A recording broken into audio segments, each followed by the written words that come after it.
ونبدأ بالصلاة على رسولنا الكريم محمد صلى الله عليه وسلم. ألوان مختلفة في الفريق. أمامنا الأسماء هنا بالتأكيد عزيزي المشاهد، عندك معرفة في الألعاب للفريق القادم من المدينة المستقبل القادم، يعود بفريق عبها مرة أخرى إلى الطريق الصحيح، وهنا بيرك لإدارة هذه المباراة واللي فيها العديد من الأسماء والعديد من الأسماء مع نادي نيوم، وتحدي بالتأكيد لإبراز الثواني بالضبط. الآن بسم الله الرحمن الرحيم، تحياتي محدثكم أحمد خالد النفيسة عبر السعودية الرياضية في الجولة الأولى من دوري يلو لأندية الدرجة الأولى. بدأت المباراة، لعب الطرف اليمين يلعب الكرة الآن 30 ألفا سيميدو، سيطرة واضحة مع البداية، الاستحواذ على اللعب، الأسلوب اللي يحبه سلمان الفرج ويقود به نادي نيوم. الارجنتيني نوغويرا مع احمد حتلان، سلمان الفرج في التنفيذ، لكن الزيد يلعب الكره بحثا عن عبده، لكن سيطر على الكره هنا من سلمان الفرج اللي يعود بها الى حارسه مصطفى ملائكه. احمد بوراسير راح يكون احتياطي ويستفيد من خبره مصطفى ملائكه اللي لسه معار، لكن نذكر التشكيل: مهند ال سعد وعبد الله الزيد محاطين برومارينيو اللي يعطيهم الفرصه في التقدم في الامام.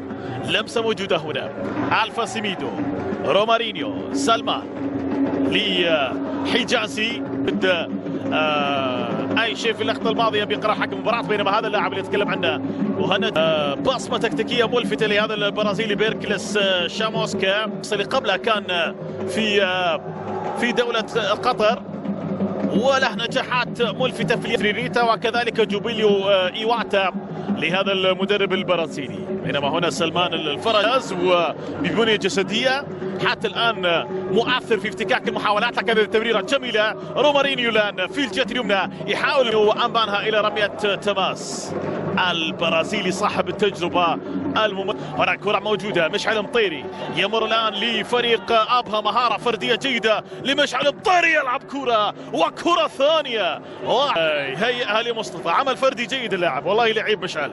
وسط الشاب صاحب ال20 سنة واللي له مباريات مع الأخضر مع ماشيني. هذه لقطة من مشعل المطيري. مهم جدا ان اللاعب الشاب السعودي يحاول انه ينتقل، لكن في دقائق اخيره الامور انقلبت. لكن تابع هنا ملعوبه تمر باتجاه المرمى، الله!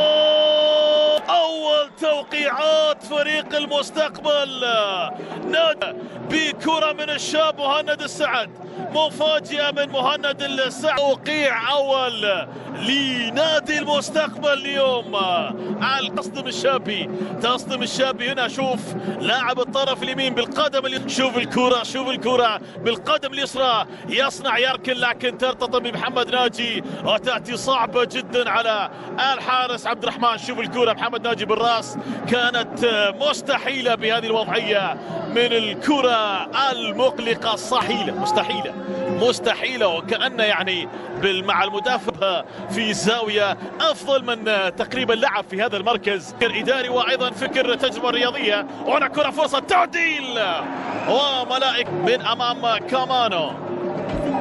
كرة كامانو جيدة، هذه الكرة أحمد عبده تقريبا بنفس ستايل، ولكن المرة الأولى بمسمى نيوم. خطأ على حجازي في هذه اللقطة، حجازي اللي كان مطلوب من العديد من الأندية.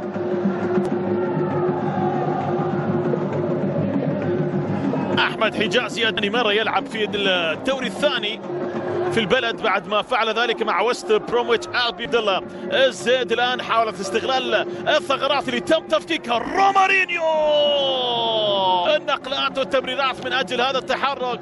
حجازي إلى رومارينيو، لكن عبد الرزاق الشاب يشوف التحرك.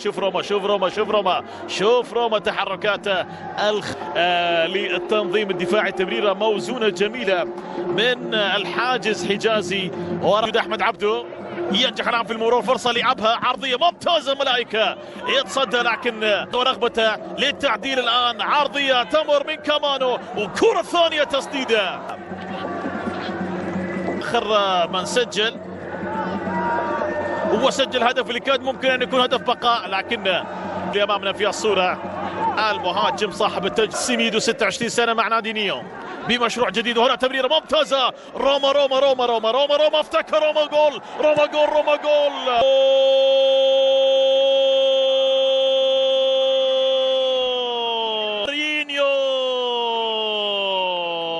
ما تغلط قدامه حتى لو تقدم به العمر. رومارينيو بحس تهديفي اللي ودك تزرعه في العديد من المهاجمين عندهم امكانيات بدنيه، لكن الحس شوف التوقع، شوف كيف عمل المراوغه بالكعب اللي مر من الحارس. شوف تغلط اوب ياخذها بالكعب، اوب مدافع في الارض. لمسه التهديف حاضره. رومارينيو من الجهاز الفني التونسي بقياده شابي من اجل هدف عوده. لا الارجنتيني هنا كرة لأن لا يريد استمرار سلمان الفرج. إذا انتهى الشوط الأول الممتع في هذه المباراة بين واللي عينه على روشن نيوم 2 لنادي المستقبل نادي نيوم.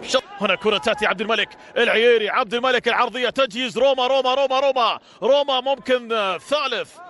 هنا رومارينيو صاحب الهدف الذكي جدا في التعامل مع يعني تاخذ وتضعه في بعض اللاعبين اللي عندهم امكانيات بدنيه رائعه. شوف كيف تعامل بالكعب مباشره. هذا شوف خطأ مباشره بالكعب بمهاره، والجلس المدافع وكملها في المرمى. هذا الحس اللي مهما يعني مر باللاعب بالسن، هذا الحس اللي فارق.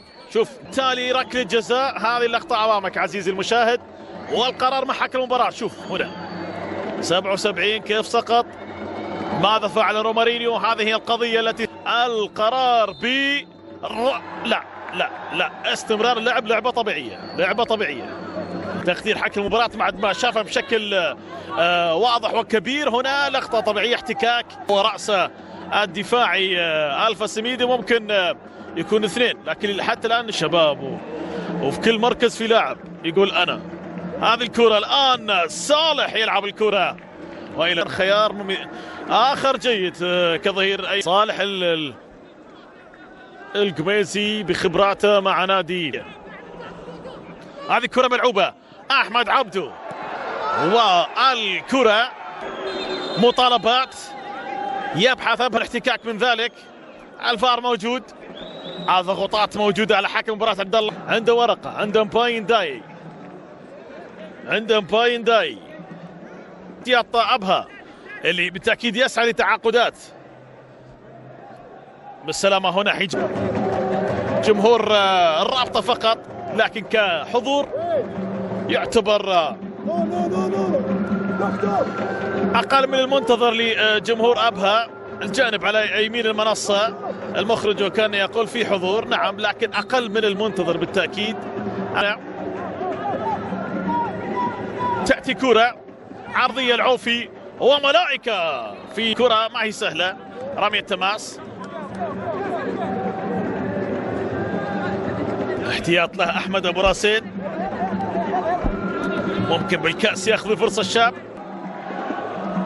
صاحب 20 سنة وليد 23 سنة أيضا المدافع القادم من في هذا المركز مع الاتفاق والحزم. تم التغيير لمركز الظهير الأيمن مع الاتفاق. هذه كرة تسديدة تم تحويله مع الاتفاق. كان هناك نقص في مركز الظهير الأيمن تحديدا في نادي الاتفاق.